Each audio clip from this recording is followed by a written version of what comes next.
ballot papers are being dispatched to the regional police armory, the party agents and other observers follow the security vans. Each stage is closely monitored by the political party agents and all other stakeholders. Yes, aka Jimmy Braggart. You get it? You must trust the process. This is part of the process towards conducting a free, fair and transparent election by the Electoral Commission. Now we know the truth. We won't fall for the lies anymore. Electoral Commission of Ghana. Transparency and accountability in motion. Hello, good evening and welcome to Ghana Connect.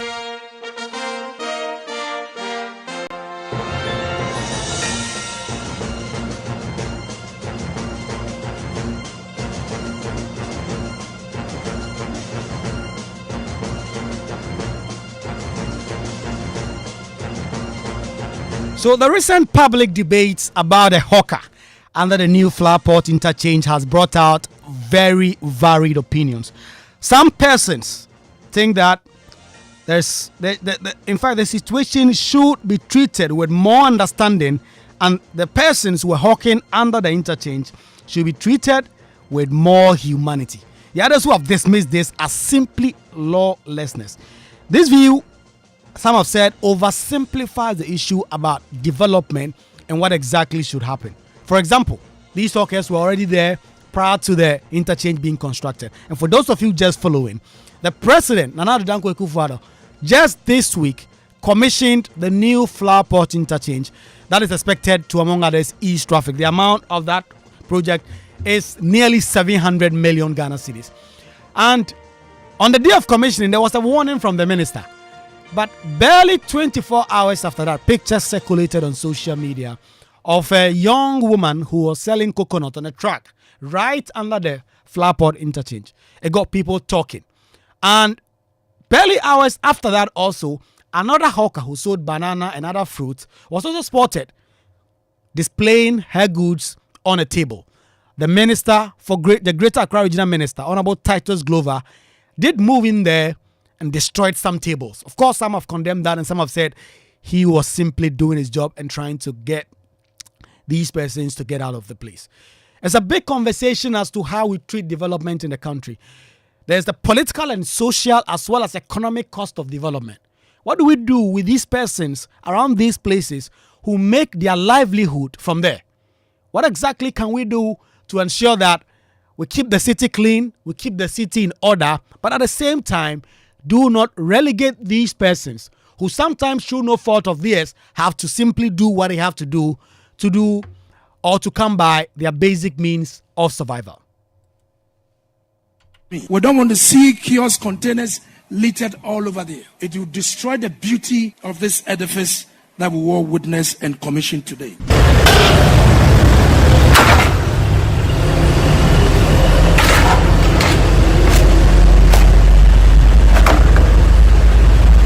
My mission here, I'm on my way to Dodowa for a program. And her calls and pictorial evidence of a woman selling the coconut. So quickly I have to rush there to make sure I want. So yes, that is the minister.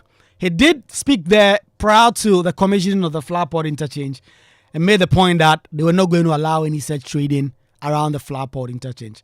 And then persons did go there to do their normal business. And then he went in there to break the tables, to break the chairs and everything. Those are the big issues that have since ignited significant public debate on this matter. We connect on these vex matters right after these messages. The other day, I visited Kwaku at his spunky new office to congratulate him on opening his business. And man, was I impressed. The business is just moving quick. The sales, customers, everything is just working seamlessly. The secret? He said, it's MTN Business Broadband. In this fast-paced environment, we need fast and reliable internet to support all business types. No laggy online meetings, great download and upload speeds, impeccable business management systems, all inclusive. I mean, you can have it all. Sharp! I signed on immediately. To enable your business stay ahead and stay connected, make sure you're signed on to the best internet made just for businesses. MTN Business Broadband. Sign up today on broadband.mtn.com.gh and manage your account on my MTN app. Call 0244 308 111 for more information. We are good together everywhere you go.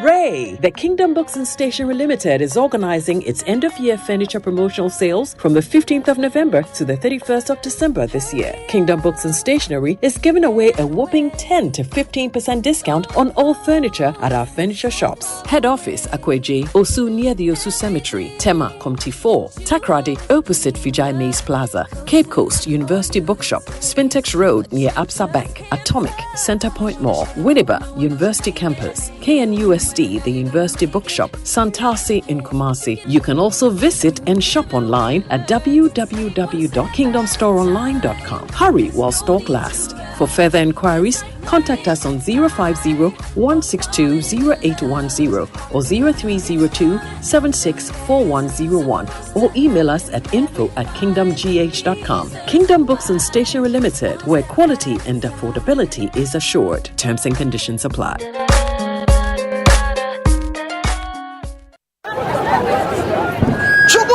Yeah. We have a new leader in town. Obiarenti. Amafo. Madam was Sibebre. When him say my baby, maybe more charcoal for whiter teeth. More charcoal. Not only that, maybe lemon. More lemon. Zinc for fresher breath. More zinc. And fluoride for stronger teeth. Introducing the new President Charcoal Pack with more power with a combination of charcoal and lemon for naturally whiter teeth. Grab yours now. This advert is FDA approved.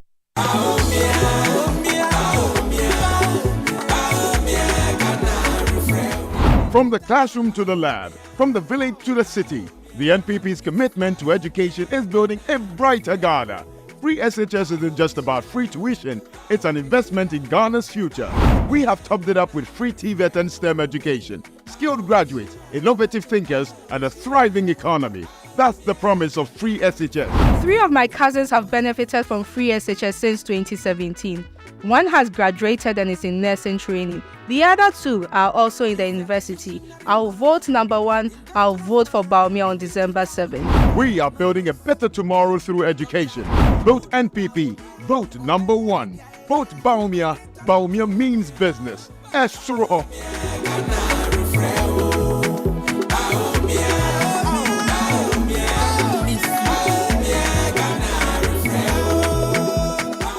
The luckiest. Star 712 #. Luck is everywhere.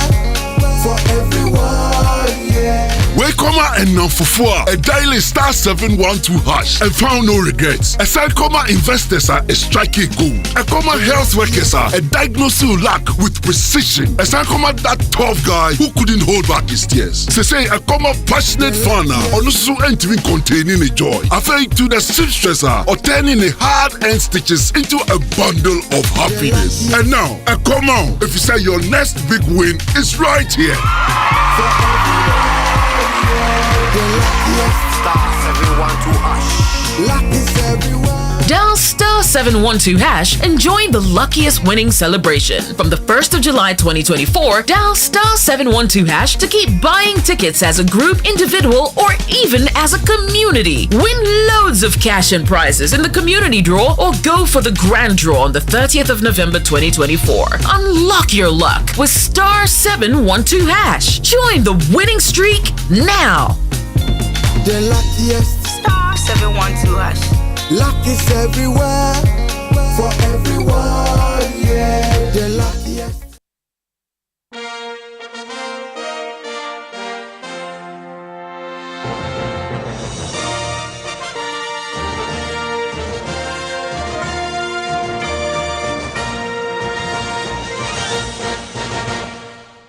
And the chief executive should listen to me. We don't want to see kiosk containers littered all over there. It will destroy the beauty of this edifice that we all witness and commission today.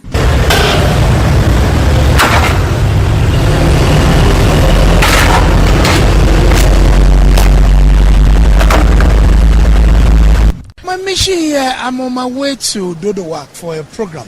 And her calls and pictorial evidence of a woman selling the coconut. So quickly I have to rush there to make sure. I went and broke down the table and packed all the nkatier and the banana into the basket and take it away. It's not nice. So it's a follow-up. I've talked to the chief executive for the Legicuku Assembly that they should put their eyes here. They should position 2 security guys here, the west end and the east end, to make sure that we ward off anybody who want to turn this area into a trading hub or something.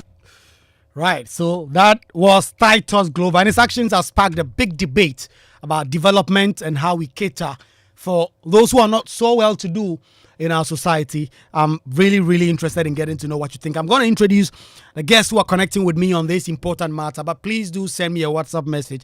Let me know what you think about the big conversation that have been ignited following that decision to go out there and go and break the tables, the conversation about whether or not these persons who are hawking at the interchange were engaged in lawlessness or what. 055-1111-997, 055-1111-997. Please let me hear from you. Send me a message on WhatsApp.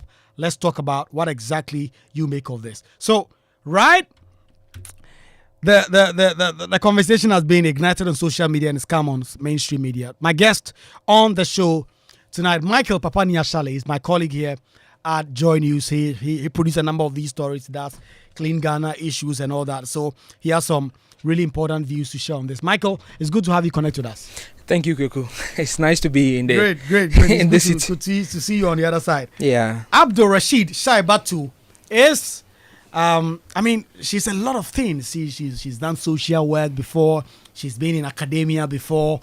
She sells rice. So she's done a lot of things. Shaiba, it's good to have you connect with us. Thank you, Coco. Yeah, so which one is the best of the introduction? The rice seller, social work, a little bit of I think right now, considering the matter we are discussing, rice seller should be okay. Great. Nana Edu Jemfi is NASPA secretary. Is also connecting with us. Nana Edu Jemfi, it's good to have you on. Yeah, good to be on your show, sir. Abdul Karim Ibrahim is also connecting with us on this important matter. Karim, it's good to have you on. Well, we'll connect with Karim pretty shortly. But let me start from the studio, Michael Papaniashale. And this conversation hasn't just been on social media.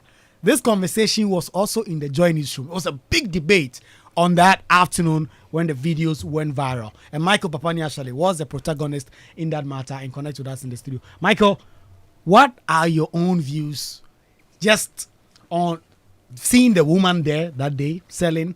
Later on, someone joined selling pay and whatever. Just when you saw that side, what came to mind? Well, it's good that you asked her what are my own views. I just want to put across before I even say good evening that this would definitely represent my personal views about the situation as it happened. Let me say a very good evening. Let me be a politician and say a very good evening to you and your listeners that are doing the listening. It's a privilege to be here.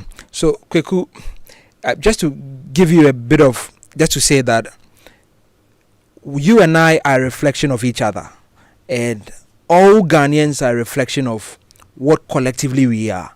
So to see Sahadatu sit there, it's not she's not a demon, she's not a witch, she's a Ghanaian just like all of us. And there are hundreds of people who will kill to be in her position. In fact, some people will think that she's in the best of places. If you look at the area where she's located, this is a place that you definitely get a lot of people to buy from, right? Given the current circumstance. But again, that is as far as I can support what really has happened, right? I just think that in as much as it is a reflection of the Ghana as we have it now, the economy, our social life, our morals and everything, I think that's where it ends. I don't think that she should have been there. I don't think that she should continue to be there, especially because that place has not been designated as a place for hawking or for selling. Papa, you see the main Accra, Medina. That place has not been designated for hawking. Two wrongs don't make a right. You agree with me that two wrongs can never make a right, right? There have been so many examples in this country where even legislations could be deemed as wrong or faulty. But you don't go about doing opposite to that law without fighting it with the law in itself. You have the LGBTQ bill, for instance, in court right now.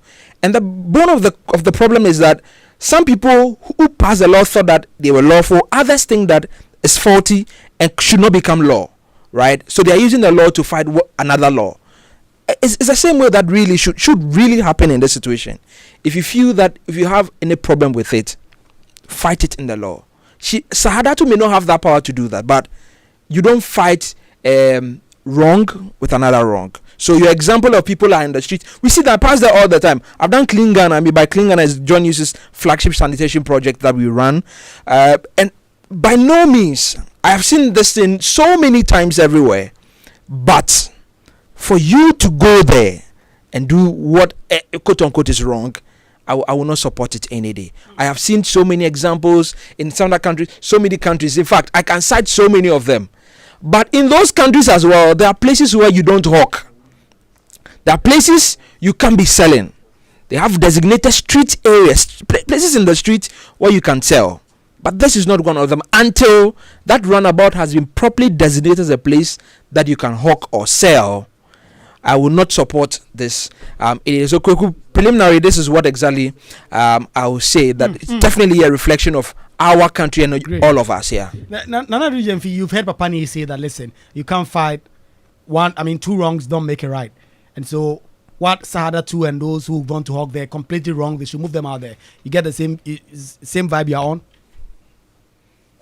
Yes, I think for me, just like he said, for me also in my candid opinion, I think what the hawkers did, of course, by every metric, it is wrong. But then, in another sense, I also feel the actions of the minister was a bit harsh. I don't know the conversations that he had with the hawker before he dismantled the table. But then I'm sure that shouldn't have been the first solution that he will resort to. Probably, I feel he could have talked to them. In as much as it is becoming a norm, anytime there is a commissioning right after, anytime there is a new road, anytime there is a free space, then our people are finding place to sell. I think you could have been a bit more diplomatic about it. You can still drive them away without necessarily dismantling their table.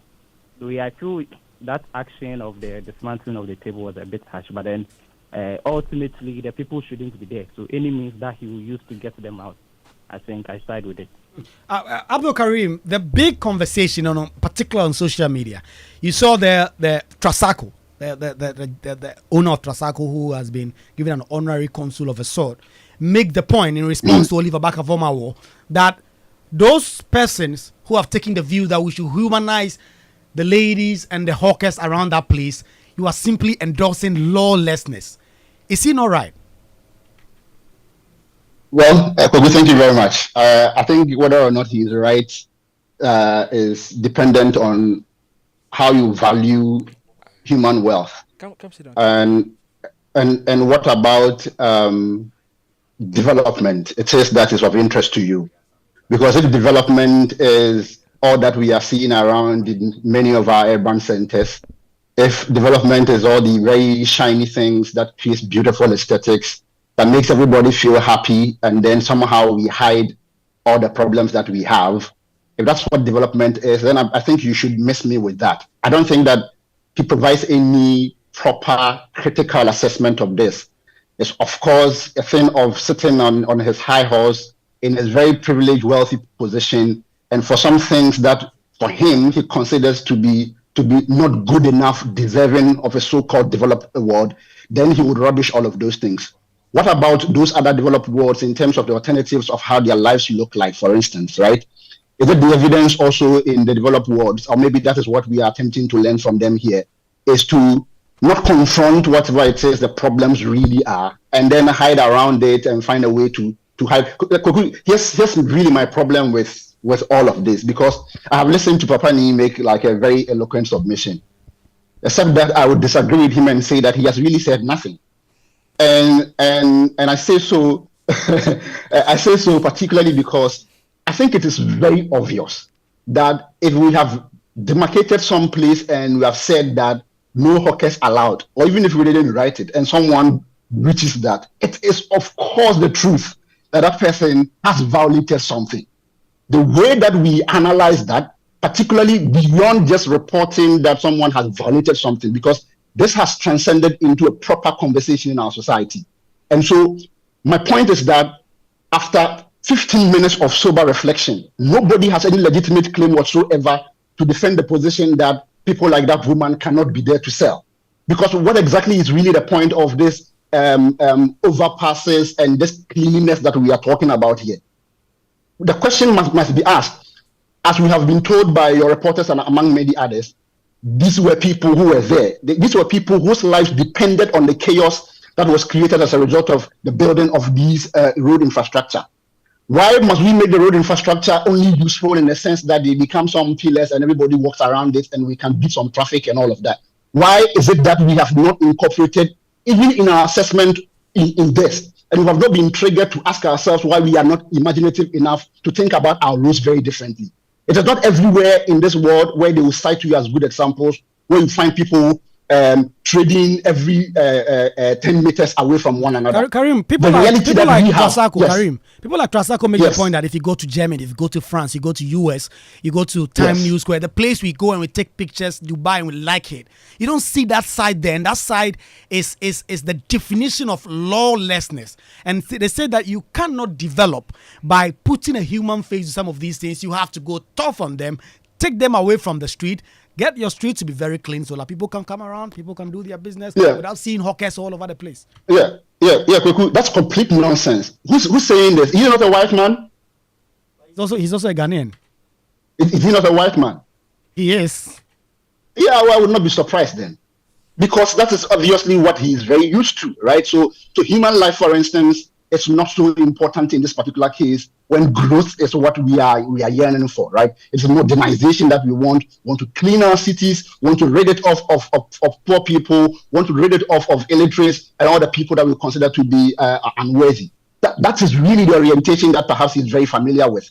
And that orientation is embedded in slavery. That orientation is embedded in colonialism. And those orientations are the foundation for which he and his country at this point in time are enjoying whatever it is that they are enjoying. So please, cut us some slack and allow us to have a very serious conversation. We cannot, for me, I think the point really that all of us should take out of this is, why is it that we seem to have accepted that it is universally acclaimed that when you build overpasses, nobody should do anything under them? Why have the conversation, for instance, acknowledge the fact that there are people there, so we should do something about it? Even the first two people that spoke before you have come to the conclusion that we cannot be more useful with our overpasses.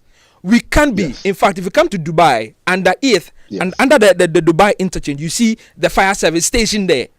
And that is the fire service station that has responded fair to a lot of the fire within Circle. That's why most of them have actually not gotten out of hand. We all agree that we can do more with it. But as it stands now, that is not what we use this particular one for. Unfortunately, they were not catered for, they were not thought of. But until that is done, we cannot say that you allow anybody out of documents, especially given that we know how people do hawking in Ghana. One person will start, the next person comes, and then we fear that they will keep the place clean. These are the proper concerns that we are dealing with here, and nobody is thinking about usefulness of our overpasses. Great. Okay, can I quickly ask please a quick question? So Pani, in this case, right? Seeing what you have seen in terms of what leadership's response is, that is the minister in charge, given that it is very consistent with how we resolve these kinds of problems, right? Where do you think our energies are best expended? By simply reiterating the point that obviously it is someone breaking the rules? Of course, to the extent that you have demarcated the place and said the person should not come there, and by their violation of it, that is the case. I think it is a very, very straightforward thing. My point is that we don't do anything for ourselves by reinforcing the claim that, well, even though I accept that we can do better and all of that, but in this case, she was wrong. What does that even mean? I think for me, it doesn't help the conversation in any way. It doesn't also demonstrate our priority, because we haven't demonstrated to the minister that the way to resolve problems like this is not come out there like a macho man. Even though you would criticize him, but if you don't critically criticize the fundamental problem, which I think really is about the way that we are framing people, the way that we are seeing them, our aspiration of development, and whatever that development looks like, I think those are completely unfounded in my view, and we are really, really missing the point of this debate. Great. I mean, Saiba, there are those who've sought to make comparisons, and flowing from where Karim have just left of that. Listen, Hamdatu, is that her name, Papani? Sahadatu, who was selling coconuts under the flyover. She's doing something that is wrong. It is the same way we are saying that, listen, and she's trying to make end meet from that. They'd also start to make comparisons. Okay, somebody is doing galamsey, which is also wrong, but he's trying to make end meet. Somebody is doing, some have even gone as far to say armed robbery. I know armed robbery may be a far-fetched thing, but let's take galamsey for instance. They are destroying the environment so that they can also feed their families. So they are saying that, listen, the cost may be noble. You may be there to try and make ends meet. It still doesn't make the point that you should be there. Where do you sit in the nexus of this, flowing from where Karim and Papani have just left off? I think that it is quite ridiculous that as a country with at least 66.9 million or billion of people living in poverty, we are gradually becoming extremely elitist. And it is a sad phenomenon to see, because the thing is, like it has been reiterated by at least 3 of the panelists, this place was already being used by these hawkers. I don't think, and that is what we do a lot as Ghanaians, we are so sensational. When we were like putting these people away and giving way for this flyover to exist, what did we think they were going to do with their lives? Like, are we as a country gradually becoming okay that we are building infrastructures in place of people's welfare? Because as a country, we have to understand, or as a government, we have to understand that our growth has to infinitely feed into people's ability to provide for themselves. Because what exactly is a flyover if the people in that community are living in poverty? And I think it's a question that we do not ask. Same thing happened when my mother, I sell in Medina. When we were selling at Medina Zongo Junction, that was the same thing that happened. Look at the poverty in Medina. People were moved just to create a highway. Of what has it solved anything? Kwaku, you have been to Medina yourself. Do you see? I think we are just a very sensational people. And let me tell you, in a year or two, these hawkers would be back there. The minister is not going to continuously be breaking people's name. We do not treat poor people with dignity in this country, for a country that has a majority of our people poor. We are extremely elitist for a country that is this poor. There's a reason why we are called a developing country. And as a developing country, we cannot. I find it very interesting that when it comes to these issues, we hurry to compare ourselves to Dubai, to Germany. But when it comes to issues of good governance, we do not see. Do we not see the things that are implemented there? And yet, when it comes to these issues of poverty lines, when it comes to issues of dealing with humanity, we are like, oh, but when you go to Germany, Germany is doing things to ensure that its people can afford their daily bread. And I feel like if the government understands that they are not a government for the people, then we as a people can know how to navigate our lives in this country. But if they are, we have to implement things with the average Ghanaian in mind, because we will not eat beauty. Like the average Ghanaian will not eat beauty. They will not eat a flyover. The average Ghanaian does not care. How many Ghanaians even own a car? How many Ghanaians are even able to fuel their cars? Like, those are the important things. Don't go breaking this one. Do you know how long it might take for that woman to build a new table? It's just sensational. Like, we are too sensational as a country. And for a country, like I've said before, that is this poor and has this many poor people, we are becoming too elitist. A lot of this conversation that I've seen on Twitter is just seeped in so much elitism that, oh, she's not supposed to be there. What she's doing is wrong. How many, and really, we are comparing it to Galamsey? That is how low our thinking is now, that we are comparing hawking to Galamsey. Do you think that people want to hawk? That's what the minister should be asking himself. Does he think that woman wants to be dead? Have we seen how hot the sun is? Like, those are the kind of questions that should be asked, and those are like the action lines we should be taking, not just this sensational thing. We've seen it all over. This isn't the first time a minister is breaking a woman's. But what has happened? When they built the Medina flyover, they were sacking people to not sell on it. Have you been there recently? The flyover is filled with people selling. When there's an adjacent market, because we are not solving the fundamental problems we have as a country. Flyover is not what people would eat. Yeah, Nobody cares about the beauty of a flyover. Nobody. I see you saying that we no go chop flyover. Papani is itching to say something. Papani has actually offered that if she finds the woman, she will replace the table for the woman at his own cost. And so we are trying to find a woman for Papani. Dave, it's raising some funds. Container, so. Right. David Deboa, I mean, I'm told by production that you are one of those who are law and order. You see that, listen, the woman shouldn't be there. After hearing Shaib, after hearing Karim, after hearing Papani also, and also Nana Edu Jemfi, have you changed your position? Or you still say, listen, get out of there? Thank you very much, and good evening to all listeners. Let's establish these facts. First and foremost, let's take it back. Is that place a marketplace? That's the first question we should ask ourselves. Way before the flyover, is that place a marketplace? If you establish the fact that place is a marketplace, then probably I will agree that yes, what the Honorable Minister did is right. It's not right.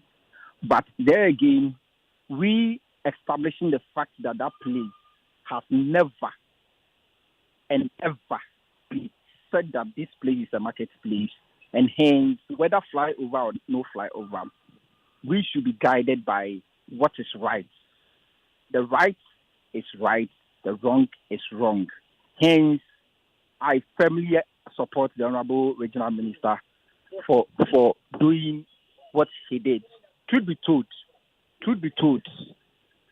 the ordinary Ghanaian left will do all sort of things and blame the system, blame everyone that, yeah, our nation is poor, the country is poor, we can't do this, we can't do that. But the nation is us. The ordinary Ghanaian forms the nation.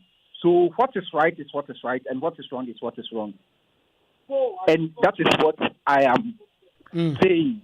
That is what I'm saying, that truth be told, we Ghanaians should now accept the fact that we are developing. Hence, we should stick strictly to what is right and not hide behind our countries, down for our countries, undoings, unfortunate things, and continue to do the wrong thing. That is what I will say. Karim, he's made the point. He says wrong is wrong, right is right. That place is not a market. You hear him on that because I guess the point people are making and the worry is that, of course, people have to survive. But if people have to do all sort of these things to survive, the city is going to continuously be an eyesore. People are worried about that situation. And that is why I see that you want to talk about the humanizing development in such a way that it caters for everybody in the value chain. How do you defend that vis-a-vis the point that the laws are the laws and you can sell them if it's not a market? Yeah. So for me, that's where again, I think the kind of debate that we are having matters, right? So for instance, whether or not this woman has violated a law, I do not think it is material. I think that's a kind of conversation you would have on like a sound bite social media kind of vibe, right? Where we answer yes or no, then we move. But I think the way that this has evolved into a bigger conversation about ourselves, about many other things, we need to reflect on it a bit more differently, right? And so for me, the question of developing, we are becoming a developed country, we are in that process, and for that matter, we should behave as such.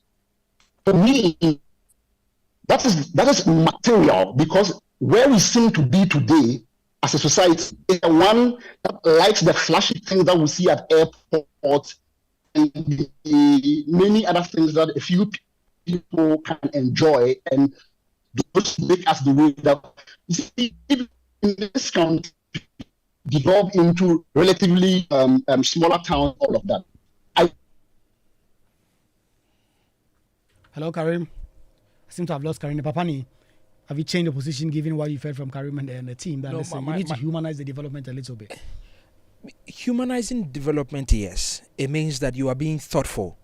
It means that you think about these people even before you undertake a project. So if that was considered as part of this flyover, which has already, let me say that in 2016, this was not the original scope of the project. The project was going to be a very small project, one simple flyover, and that would have been the end. But the NPP government changed the scope of the project. So if as part of that change of scope, we have thought about, say, what if that small place, if you look at what really is developing in that area, except for that yellow building, long one that you see somewhere, if you are, depending on where you are on your right, apart from that particular building, the rest are all commercial buildings that are huge malls, right? So if we thought about it, that this possibly could be a very small sort of market, but polished. Again, if you look at the caliber of people that live in that area, this is Airport East, Kwaku Asante. So you have people like to airportize it's not, a lot of things. Airport East, no, Airport West. So it means it comes back to the elitism issue that I was talking about. Just because it's Airport East, so I'm saying that. No. Interesting. Shaiba, finish. Oh no, I've just made my point that the fact that you brought in the fact that it's Airport East boils down to the elitism issue I was raising. Medina can be filthy, but because it's Airport East, it's okay. I mean, you can be you can be comparing apples and oranges too, right? Most people that live in Airport, but this is not. It's Ghana. It's Accra. But East Legon is not the same as Nima. East Legon is not the same as. I didn't mention Nima. I said Medina or something. I didn't mention Nima. Really, I said Medina. Yeah, but that is why land is expensive in that same area. Land is very expensive. The people that live there are different. That is why you see those huge malls there. It's because the people there possibly can afford. It's why they brought it closer to them as well. I'm just saying that if we humanize the development and we were thoughtful about the people in that area, we would have said, let's create possibly some malls. If you go to Egypt, you have that. I'll come to you shortly. So if you go to Egypt, you have, if not even Egypt, if you go to some places, if government was mindful, we could have just created some stalls, designed them properly, and add them to this. What really we are calling for now, and we always, the minister was definitely out of line. He was way out of line. What he did was very wrong. In fact, it's even very unlawful for himself to have done that. Apply the law. We know what the law says. The metropolitan assemblies have all these laws. You can't do this. In fact, if you compare where she did that, if that flyover, we have another flyover here, at Accra, around the one around the Australian embassy. Yeah. How many people do you see hawking there? In fact, I don't think that I see even a single hawker there. Anytime I pass there, why don't people go and hawk there? It's because the embassy is there, and if everything clear on the embassy, no hawking, no stopping. Do you see Ghanaians doing what they want to do in that place? What changes between these two locations?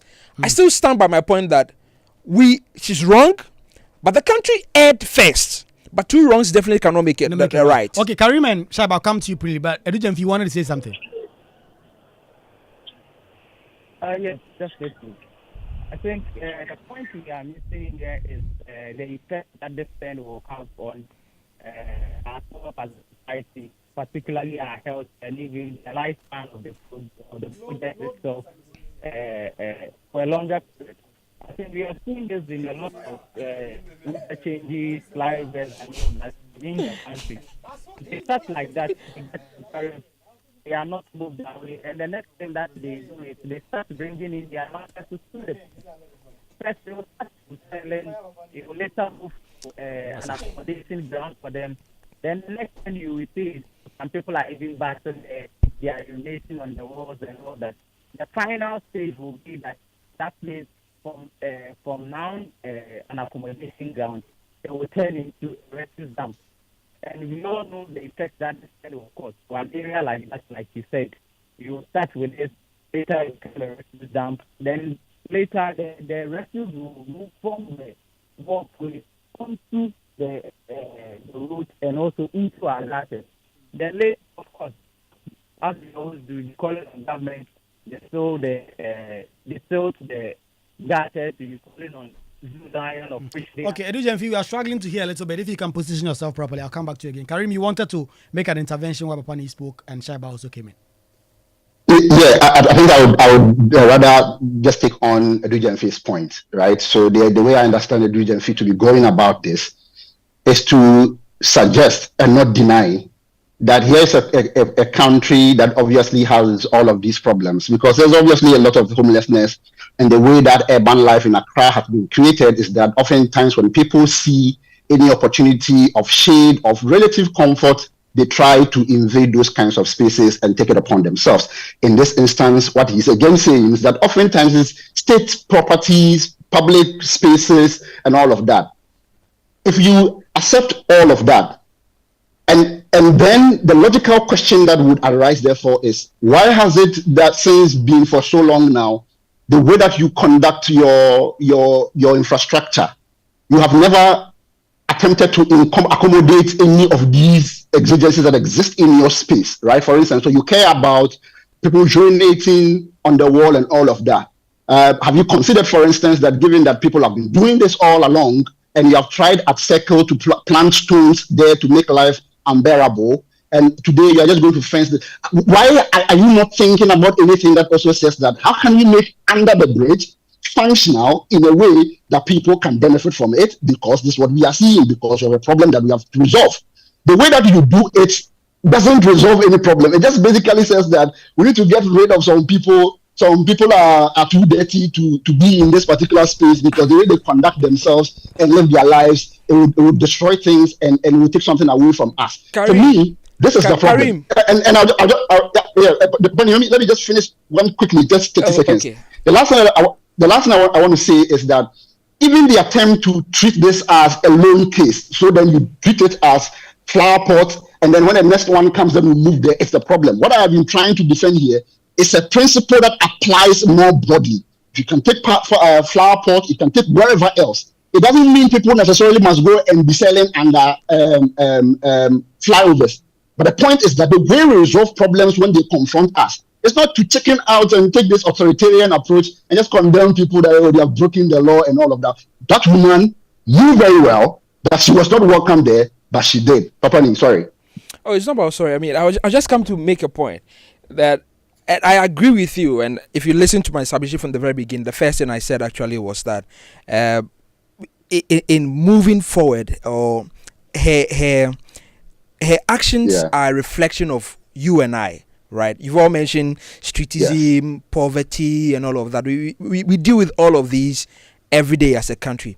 But whilst you're trying to go forward, the problem I think for government, and I don't hold brief for them, and this I'm only saying from my point of view because I've been covered these areas. I've been worked some of those places.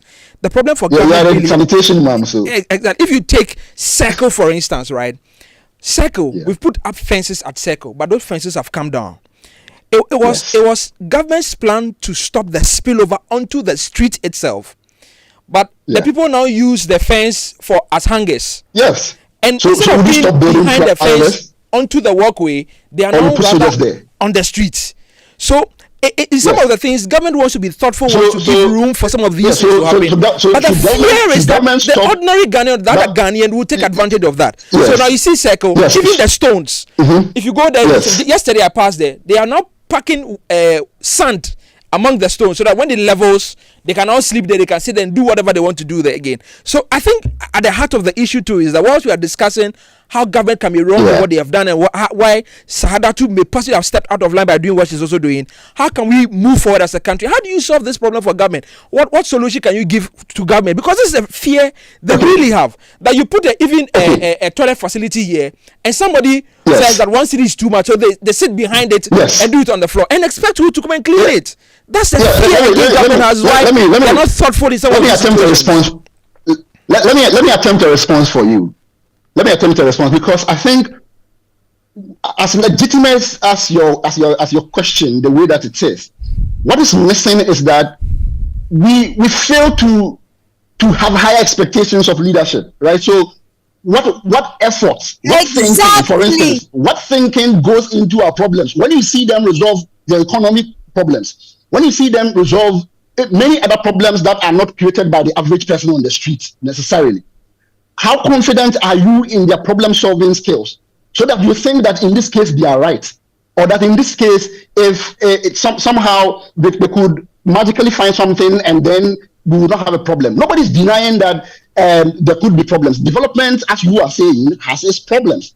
But I'm saying that the way that you have this conversation is that it needs to be on the state. It needs to be on government. You need to begin by asking that why have we always tried to use the same approach to try and ward people off and scare them off by planting rocks so that they cannot rest, or by fencing the thing so that whatever. The next time, are you either going to stop building flyovers completely, or you are going to put soldiers there? Are you going to do a shoot to kill? What exactly are you going to do? This time we put police there to check that. Right, Shaba. Yeah, let's see how long you do it. Shaba, let me hear you on that. Come again, Kwaku. I want to hear you on this back and forth. I mean, the point is, people are making great points about, or they are making forceful points that the country must develop, it must move forward, and we cannot continue to do the same things and expect that there will be any change. I mean, you know where I stand on this. I'm completely in agreement with Abdul Karim with everything. Like the point he was making regarding our expectations of leadership is absolutely right. Like, when the people that we put in power, we seem to have more expectations and higher standards for the average Ghanaian than we do for our ministers, our DCs, our MPs, and everyone else. Like, you are making the points that they would build a toilet and then someone would go defecate behind the toilet because they do not have money to pay for it. The issue we have to be solving is why that person cannot pay for a 1 Ghana cedi toilet facility. We have to get to the root of our problems, which is mainly poverty. We cannot be. That is sort of supporting, for lack of better, mediocrity, right? That there are two problems. No. Government has solved one, and you create a third problem there. That there's a problem with open defecation. There's a problem with the economy. But once I'm trying to tackle the economy, I'm trying to solve the open defecation. Then you say, you don't want the toilet facility. You want to do it behind it. You want to continue. I don't think, like I said, two wrongs can never make a right. I do not understand. The problem was the beginning when government failed in their responsibility to create a proper place for them to work. Great. That was a problem. Yeah. And you don't add to that problem. Okay, Shaba, make your rebuttal quick. Let me read some messages. Yeah, so like I'm saying, we are not thinking enough about the average Ghanaian, which I just would keep making the same point. Like I said before, we are becoming too elitist for a country this poor. Yes, I have said it, and you seem like a very elitist person. We are becoming too elitist for a country this poor. Yes, we can solve our problems, you can solve infrastructure problems, but we have to get to the root of the matter.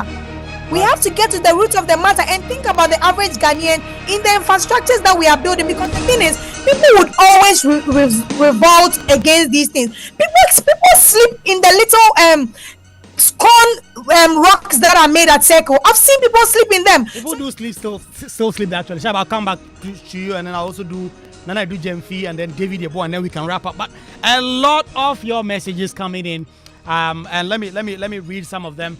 This one from Frank in Kumasi says, why do we want to use all our beautiful edifices as hawking areas? Let's keep our cities clean.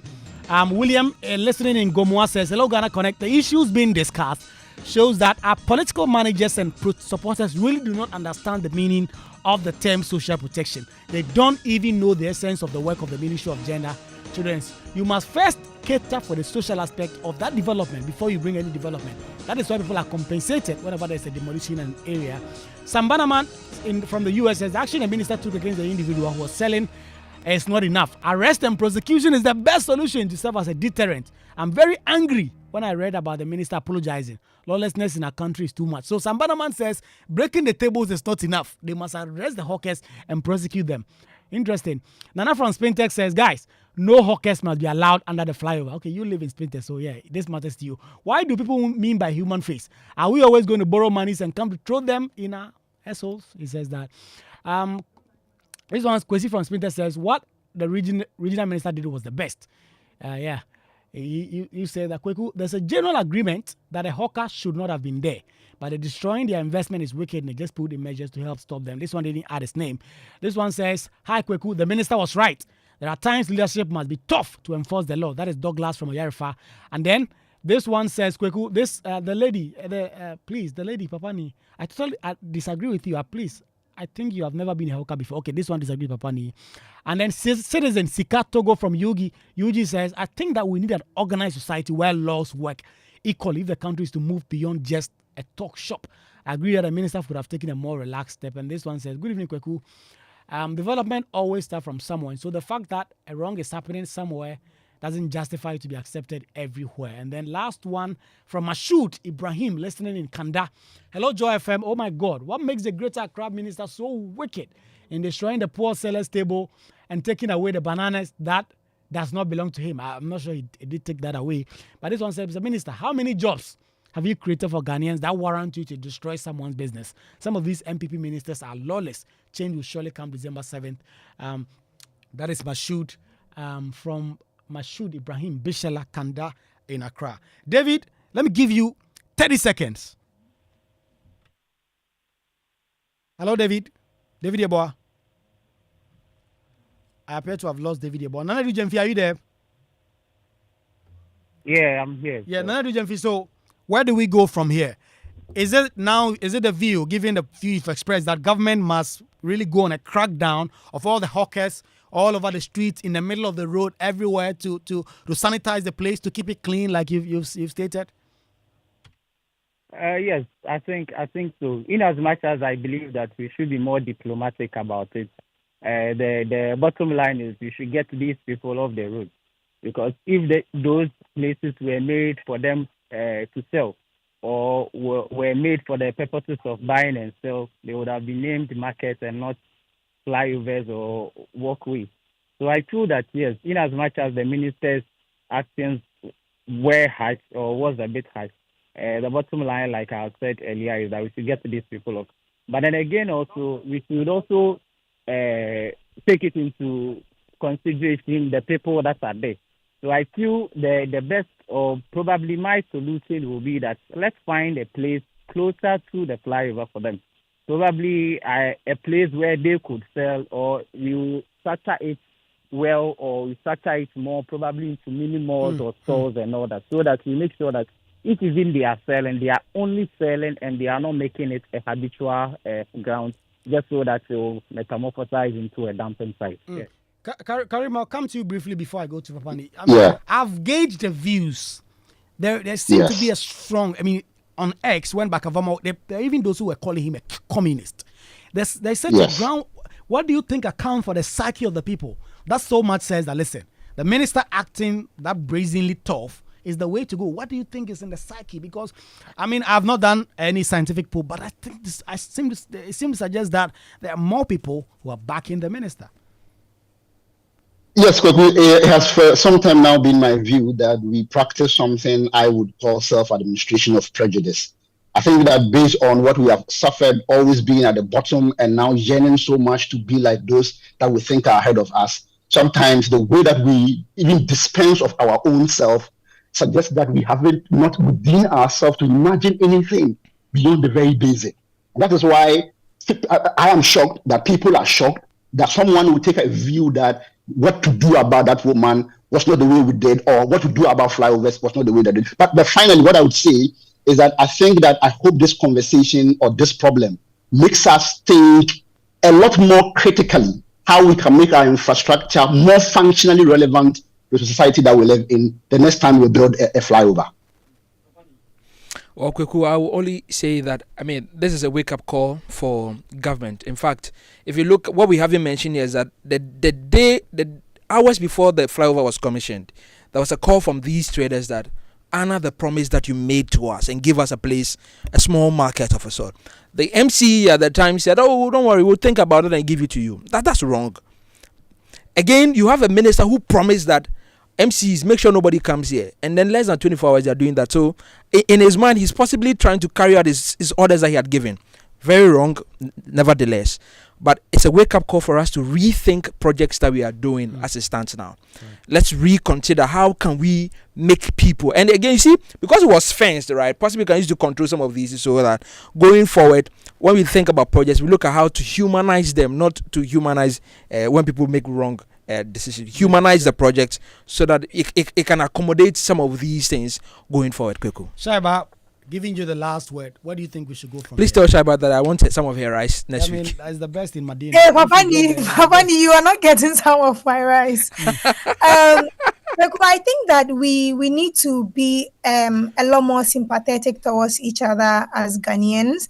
And when we are discussing these issues, we need to keep in mind that if these people had a choice, they would not be where they were, and they wouldn't be doing the things that they are doing. So I would agree with Papani and Abdul Karim that we need to rethink about how we implement our infrastructure for it to serve our community, because we cannot always be comparing ourselves to these more developed countries. Like, they worked to put in the systems to ensure that these things are working. We have to do things that work for us as Ghanaians. It's very interesting to me that when it comes to some things, we're like, this is our culture, it's our culture. But when it comes to thinking about our people, we don't seem to understand, this is how the Ghana that we know it runs. So we have to think, how do we build this around how the average Ghanaian operates their lives? Because these hawkers are there because people buy in traffic. People buy the things they are selling. So they are not there because there's a demand, and there's average Ghanaian would find themselves going there to go purchase from them, is why those people are there. So I think we need to think through how we run and how we are doing our things. Flyover, baby, flyover. Well, yes, Dr. Bawumia himself said he will pick a Ghana card over 10 interchanges. So I guess there's a conversation that will continue to go. And Karim, you said you like the submission of Shaiba. Shaiba, I don't know if you know, but your cousin, Umu, they are quoted unquote cousin Umu and Shaiba are friends and all that. So maybe, well, let me not say much. But that's how we wrap up on Ghana Connect tonight. I mean, I have strong views on this myself. Yeah. Shaiba says, Papani, there's no rice for you. If you want rice, I'll show you where. But it's the best in Medina, by the way.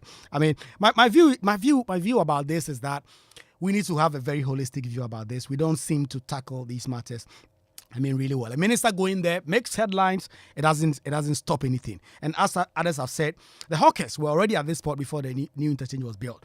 But when it was constructed, they were pushed out without any thought about what exactly they will do about their livelihood. Did we really just expect them to just avoid a new interchange and somehow move to an old one that nobody cares about? The problem is often tackled by blaming individuals instead of looking at the bigger picture. A minister kicking over a hawker's table might make headlines. It doesn't solve anything. And again, I think there's a tendency to look down on the poor. Many people criticize hawkers while ignoring the fact that no serious policies have been put in place to support them, right? I believe it's the government job to find solutions to these problems. These persons are just trying to make an honest living. Where do we expect these people to go? If we truly want to build a society that works for everyone, we cannot just wish away the poor. We'll continue to have this conversation, and I'm sure it's going on in your cars, in your homes. The messages have been coming in thick and fast. Thank you, Michael Papani Ashale. Thank you very much for coming on with your views. David Yeboah, Nana Edu Jemfi, thank you. I'll see you guys on TV pretty shortly. And then Shaiba and Abdul Karim, your views have made this show a very enjoyable one. I'll see you again same time next week. My name is Kwaku Asante, and this has been Ghana Connect. And the chief executive should listen to me. We don't want to see kiosk containers littered all over there. It will destroy the beauty of this edifice that we all witness and commission today.